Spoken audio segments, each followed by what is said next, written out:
ہندوستان نے بھی ان تمام ٹیکنالوجیوں میں تیزی سے ترقی کی۔ ہندوستان میں ریلوے، سڑکیں، نہریں اور پل تیزی سے تعمیر کیے گئے تھے اور ٹیلی گراف روابط اتنے تیزی سے قائم ہو گئے تھے کہ روئی برطانوی راج کی تاریخ سے مراد بر صغیر پاک و ہند میں 1757 اور 1947 کے درمیان برطانوی حکمرانی کے دور سے ہے۔ یہ نظام حکومت 1857 میں اس وقت متعارف کرایا گیا تھا جب ایسٹ انڈیا کمپنی کی حکمرانی برطانوی راج یا ملکہ وکٹوریہ کے حوالے کی گئی تھی۔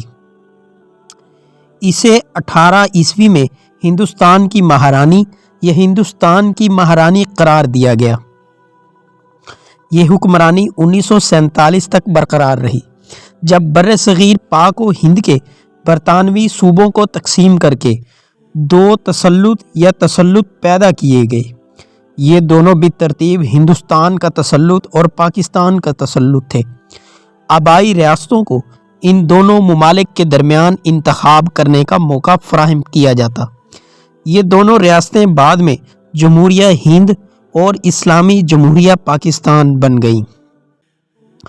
پاکستان کا مشرقی حصہ یا مشرقی پاکستان 1971 میں عوامی جمہوریہ بنگلہ دیش کی آزاد ریاست بن گیا۔ مشرقی صوبہ برما 1936 میں ایک علیحدہ کالونی میں تبدیل ہوا۔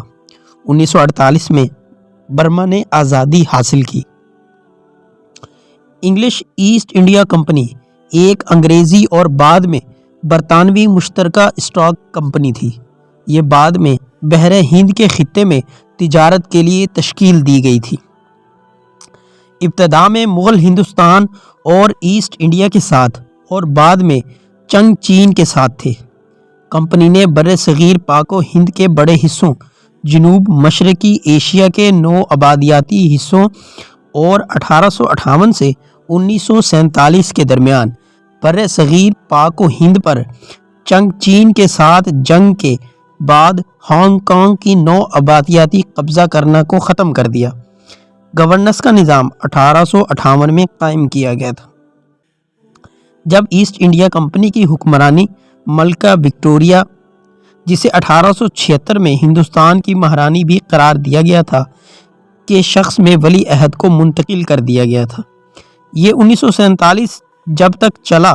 برطانوی صوبوں بھارت کے تقسیم 2 خود مختار بادشاہی ریاستوں میں بھارت ڈومین اور پاکستان ڈومین چھوڑ نواب شاہی ریاستوں نے ان کے درمیان منتخب کرنے کے لیے جموں کشمیر کی ریاستوں کو چھوڑ کر بیشتر شاہی ریاستوں نے ہندوستان کے تسلط یا پاکستان کے تسلط میں حصہ لینے کا فیصلہ کیا۔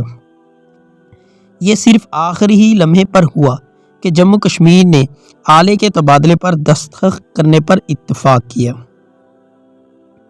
19ویں صدی کے آخر میں برطانوی تاج کے ذریعہ ہندوستان کی براہ راست انتظامیہ اور صنعتی انقلاب کے ذریعے پیدا ہونے والی تکنیکی تبدیلی دونوں کا اثر برطانیہ اور ہندوستان کی معیشتوں کو ایک دوسرے کے ساتھ باہم جوڑنے کا تھا۔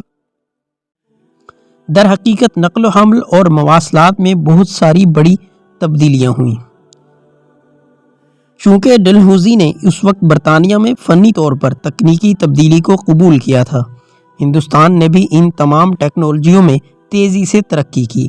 ہندوستان میں ریلوے، سڑکیں، نہریں اور پل تیزی سے تعمیر کیے گئے تھے اور ٹیلی گراف روابط اتنے تیزی سے قائم ہو گئے تھے کہ روئی جیسا خام مال کو زیادہ مؤثر طریقے سے بندرگاہوں جیسے بمبئی تک پہنچایا جا سکے، بعد میں انگلینڈ کو برآمد کیا جا سکے۔ اسی طرح انگلینڈ سے تیار شدہ سامان بھی اسی حد تک مؤثر انداز میں واپس آ کر ہندوستان کی منڈیوں میں فروخت کے لیے منتقل کیا جائے۔